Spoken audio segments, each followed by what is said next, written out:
Bir imparatorluğun çöküşü her zaman sessiz olmaz Buse. Bazen lastik çığlıkları ve parçalanan karbon fiber sesleriyle gelir. Formula 1'de bir devir kapandı ve biz tam da enkazın üzerinde yeni bir düzenin şafağındayız. Kesinlikle Berk. 2025 sezonunun yarısına geldik ve grid son yıllarda gördüğümüz hiçbir şeye benzemiyor. Red Bull'un demir yumruğuyla yönettiği krallık dağıldı ve şimdi taht için verilen savaş eskisinden çok daha kanlı, çok daha öngörülemez. Bugün masada her şey var. Zirvedeki şaşırtıcı turuncu isyan, bir efsanenin kırmızı tulumlar içindeki sancılı yeniden doğuşu ve F1'in geleceğini sonsuza dek değiştirecek olan 2026 devrimi. O zaman kemerleri bağlayalım. İlk durağımız gridin en tepesi. Ve orası artık turuncu, hem de baştan aşağı papaya turuncusu. McLaren hem pilotlar hem de takımlar şampiyonasında liderliği ele geçirmiş durumda. Takımlar şampiyonasında en yakın rakipleri Mercedes'in tam 175 puan önündeler. Bu sadece bir geri dönüş değil, bu bir istila. Ve bu istilanın iki genç komutanı var. Oscar Piastri ve Lando Norris. Pilotlar şampiyonasında durum daha da ilginç çünkü bu bir takım içi savaş.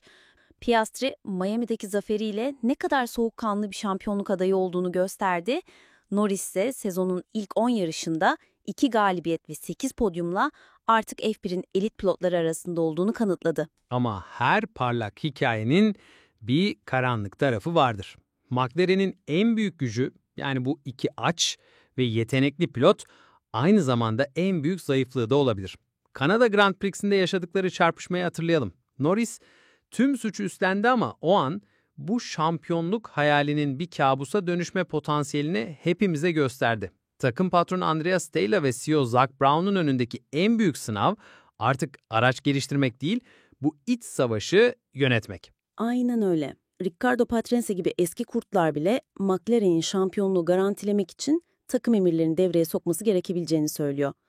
Bu iki ucu keskin bir bıçak. Sezonun ikinci yarısının sorusu McLaren'in kazanıp kazanmayacağı değil, bu iki genç yıldızdan hangisinin hayal bile edilemez baskıyı aşıp zirveye çıkacağı ve takımın bu süreçte kendini yok edip etmeyeceği. McLaren'in arkasında ise bambaşka hikayeler var. Mercedes 199 puanla geri kalanların en iyisi. George Russell Kanada'daki zaferi ve toplam 5 podyumla takımı sırtlıyor. Ama McLaren'e her hafta meydan okuyacak hızları yok. Ferrari ise tam bir hayal kırıklığı. Sezona tamamen yeni bir araçla ve Lewis Hamilton gibi bir mega transferle başladılar ama sonuç ortada. Takımlar şampiyonasında üçüncüler ve ilk 4 takım içinde henüz galibiyeti veya pole pozisyonu olmayan tek ekip onlar. Takımın 3 podyumunun tamamı da Leclerc'ten geldi. Yönetim hedeflerinden çok uzakta olduklarını kabul ediyor ve gözlerini şimdiden güncellemeleri dikmiş durumda. Ve eski şampiyon Red Bull. Zirveden dördüncülüğe dramatik bir düşüş yaşıyorlar. Son şampiyon Max Verstappen liderin 43 puan gerisinde ve McLaren'lerle başa çıkamıyor. Bu durum en hızlı araca sahip olmadan onun da sadece bir başka pilot olduğu yönündeki yorumları alevlendirdi. Bu tablo bizi doğrudan gridin en çok konuşulan ismine getiriyor, Lewis Hamilton. Ferrari'deki ilk sezonu 7 kere dünya şampiyonu için bir kabus gibi başladı. İstatistikler acımasız. Pilotlar şampiyonasında 6. sırada, lider Piastri'nin 119 puan gerisinde. Ve kariyerinde ilk kez bir sezonun ilk 10 yarışını podyumsuz tamamladı. Sorun sadece formsuzluk değil, çok daha derin. Hamilton, İspanya'daki yarışı denge açısından yaşadığı en kötü yarış olarak nitelendirdi. Fren performansını ise bir piyango olarak tanımladı. Uzman Alex Brandle'ın analizi çok net. Hamilton'ın sürüş stili, Mercedes'te alıştığı viraj girişlerinde kaya gibi bir arka bölümü üzerine kurulu. Mevcut yer etkili araçlarsa bu stile uygun değil. Bu basit bir ayarla çözülecek bir sorun değil. Bu 40 yaşındaki bir efsanenin kökleşmiş alışkanlıklarını unutmasını gerektiren sancılı bir öğrenme süreci. İşte tam da bu noktada Hamilton'ın büyük yazı turası devreye giriyor. 2026. Hamilton 2025'i feda etmeye hazır görünüyor. Sürekli olarak Ferrari'yi geliştirme odağını 2026 aracına kaydırmayı çağırıyor. Bu sezonu temelleri inşa etmek, araçlar hakkında öğrenmek ve süreçleri oturtma yılı olarak görüyor. Bu sadece bir adaptasyon değil, bu bir devrim çağrısı. Eski F1 pilotu Juan Pablo Montoya da aynı fikirde. Ferrari'ye 2026 aracı için Hamilton'ın geri bildirimlerine öncelik vermelerini tavsiye etti. Nedeni mi? Çünkü Hamilton'ın kazanan araçlar inşa etme tecrübesi, Leclerc'in kusurlu araçlara uyum sağlama yeteneğinden daha önemli. Bir yeni başlangıç için. Hamilton artık sadece bir pilot değil, bir takımın geleceğini şekillendiren bir lider. Ve peki bu yazı tura tutar mı? 8. şampiyonluk ufukta mı? Bu iki şeye bağlı. Ferrari'nin dominant bir 2026 güç ünitesi üretmesi ve yeni şasi kurallarının Hamilton'ın sürüş stiline uygun bir araç ortaya çıkarması. İyi haber, Ferrari'nin motor geliştirmede ileride olduğu söyleniyor. Kötü haberse Alex Brundle gibi uzmanlar yeni kuralların Hamilton'ın mevcut sorunlarını daha da kötüleştireceğinden endişeleniyorlar. Ama Hamilton'ın sözleşmesindeki 2027 opsiyonu ona bu oyunu oynamak için bir sigorta sağlıyor. Hamilton'ın gölgesinde ise F1'in yeni muhafizleri parlıyor. George Russell, Mercedes'in yeni lider rolünü başarıyla üstlendi. 4. sırada bir galibiyeti ve 5 podyumu var.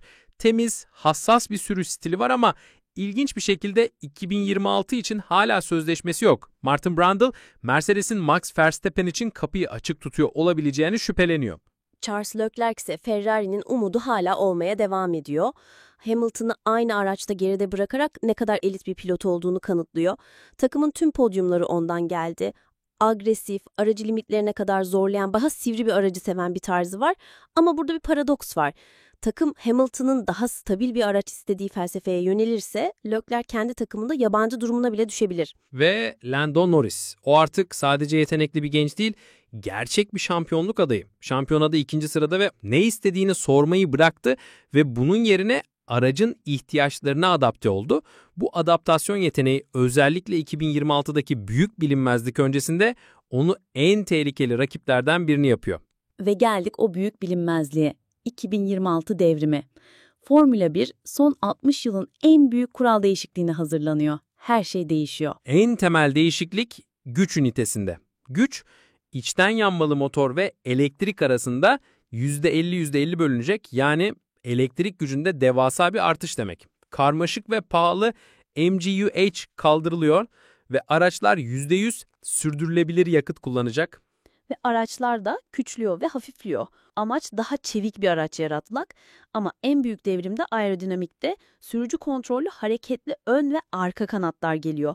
Virajlar için yüksek yere basma kuvveti sağlayan Z modu ve düzlükler için düşük sürtünme sağlayan X modu arasında geçiş yapacaklar. Performansı mühendislerin dehasından alıp biraz daha pilotların eline vermek. Ama takımlar için devasa bir mühendislik mücadelesi var, o da ağırlık. 768 kilogramlık minimum ağırlık hedefi daha ağır bataryalarla birleşince çok agresif bir hedef haline geldi. Peki bu yeni düzende kim öne çıkacak? İlk tahminler entegre yapıları nedeniyle Mercedes ve Ferrari'nin bir adım önde olabileceği yönünde. Ama Aston Martin-Honda partnerliği yaptıkları devasa yatırımlarla ve Adrian Newey gibi bir dehanın katılımıyla gerçek bir karahat olabilir. Red Bull'la Ford'la olan yeni macerası yüksek riskli ama potansiyelde o kadar yüksek bir proje.